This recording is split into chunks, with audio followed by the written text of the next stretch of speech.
The Sunshine Tour's feeder circuit made its way to an iconic venue, one that has welcomed the biggest names in the game, and this time around provided the stage for the fifth event of the season on the Betway Big Easy Tour.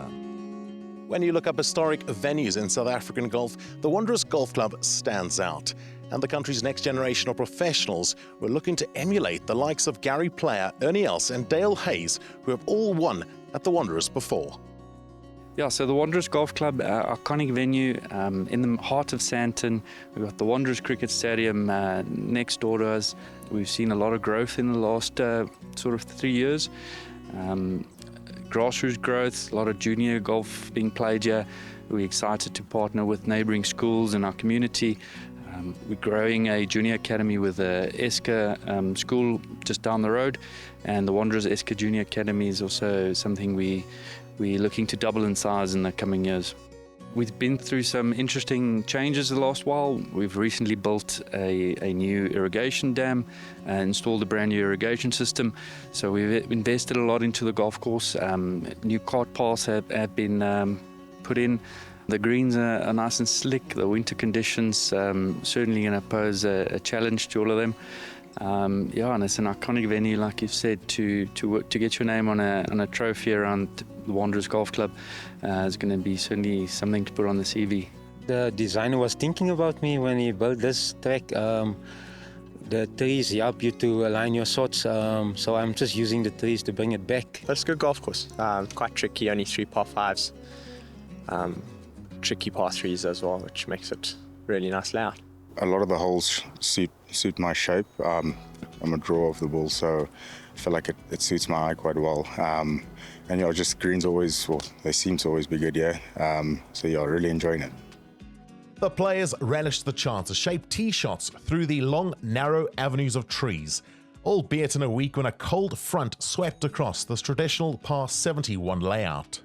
Jordan Dumaneaton let the laid-up conditions get the better of him as he got his Wanderers bid underway with a 3 under par 68. Yeah, played well both days. Just haven't made as many putts as I would have liked. But yeah, really happy with the ball striking. If I can make a couple more putts, hopefully there's a low number out there. Leaning on his overseas experience to handle the biting cold was Oliver Goldhill, and the rookie shot 67 in the first round.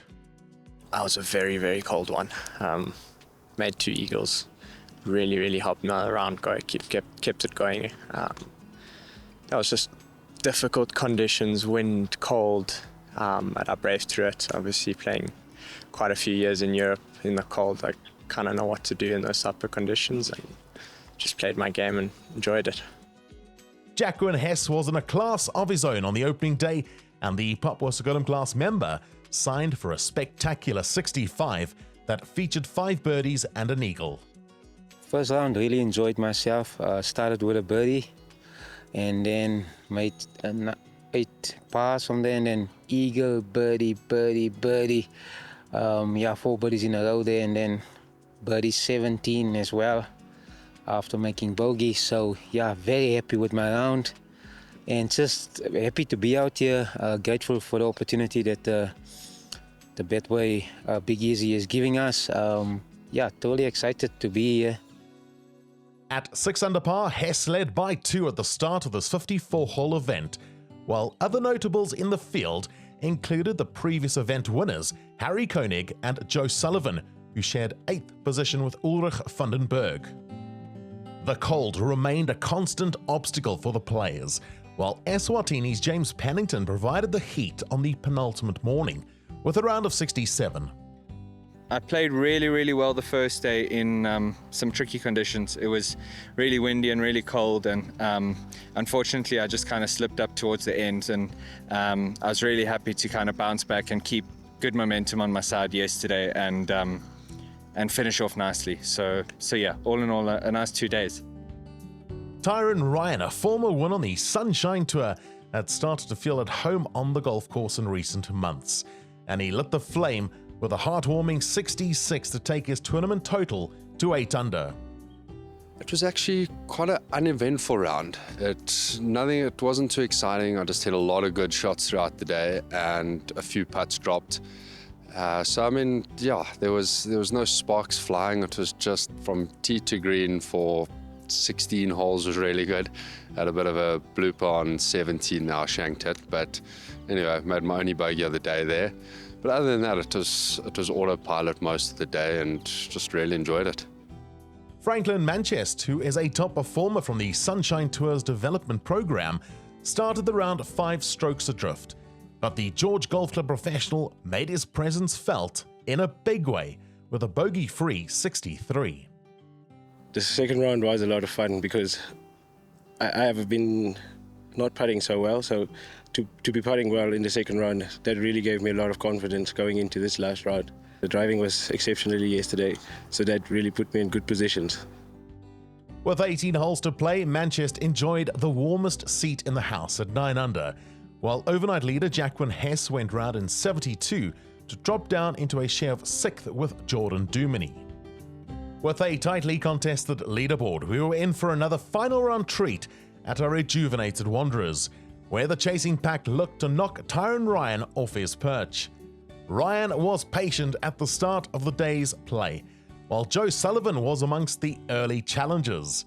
Sullivan was looking to claim back-to-back titles on the Sunshine Tour's feeder circuit following his win at Killarney Country Club last time out. Jacqueline Hess, meanwhile, took plenty of positives from his 3-round performance, which placed the first-round leader in a tie for 13th. Glen Vista winner Harry Koenig settled for a share of 11th, and the Englishman added to his overall points tally to remain second on the Order of Merit after 5 tournaments. Ulrich Vandenberg, who won the first event of the season at Danefern, backed up his opening rounds of 69 and 68 with a 70 to move up to 3rd on the standings. Vandenberg ended in a tie for 8th position alongside Papua Segurum class golfer Karabo Mokoena, who for the second straight tournament claimed a top 10 finish. Charging up the leaderboard was Daniel Cronier, who was superb from tee to green. Cronier made the turn in 31 strokes, but let 1 or 2 shots get away from him on the back 9, and he signed for a 66. Cronier ended the week in a 4-way tie for 4th at 7 under par with Austin Bautista, James Pennington and Franklin Manchester. Bautista enjoyed 3 rounds in the 60s at the Wanderers, while Pennington closed with a round of 71. Manchester, on the other hand, battled to back up the week's low of 63 with another low number. He did have his chances in the final round, but with the putter going cold, he signed for a 73. Joe Sullivan, meanwhile, took his tournament tally to 8 under with a round of 69 and shared second position to increase his points advantage at the top of the Order of Merit standings. Brandon Peters matched Sullivan's 54-hole mark, with the Benoni Lake Golf Club professional signing for a second consecutive 67. But adding to the history around the Wanderers was Ryan, who came up trumps when it mattered. Under pressure, the Royal Johannesburg professional birdied the 54th hole to finish at 9 under par, and he came away with a 1-stroke victory. So I saw the pin was 4 from the right, so I knew I had to be on the right side of the fairway. Just because of my shot shape, I know that the right side would probably be better.